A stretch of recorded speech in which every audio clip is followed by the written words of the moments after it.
ज़ादुमा report करे रहियो आहे सखी सरदार चारण ए सेक्शन थाणे जे हद शाहाणी मोहल्ले में गंदगी ऐं पाणी जी निकालता मना करण ते ओतीरा बिरादरी ऐं सोलंगी बिरादरी जे ॿिनि धुरियुनि में झेड़ो नतीजे में डंडा ऐं लोही पाइप लॻण जे नतीजे में शाहाणी मोहल्ले जो रहवासी अहमद रज़ा पुट मोहम्मद अली ओतीरो सख़्त ज़ख़्मी थी पियो। ज़ख़्मी ऐं सेक्शन थाणे ते जवाबदारनि अयाज़ अली सोलंगी इसरार अली सोलंगी ऐं ॿियनि नामालूमनि ख़िलाफ़ एनसी दाख़िल कराइण बाद ए सेक्शन ज़ख़्मियुनि खे इलाज लाइ लिट जारी करे सिविल अस्पताल रवानो करे छॾियो। पाड़े में पानी इहो डेली कंदा दुकान जे आॾो बीहंदो आहे तो मां चयोमांसि भाउ गंद थिए थो हुयो त उन ॻाल्हि जे करे चए तूं अहिड़ो दादागिरी आहे पंहिंजो वञी कमु कर ईअं हूअं उन ॻाल्हि ते गारियूं न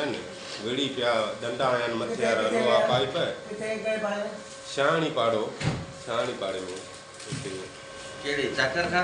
माची ने इहो अयाज़ माची मास्टर आहे ऐं उनजो पुटु ऐं उनजा ॿाहिर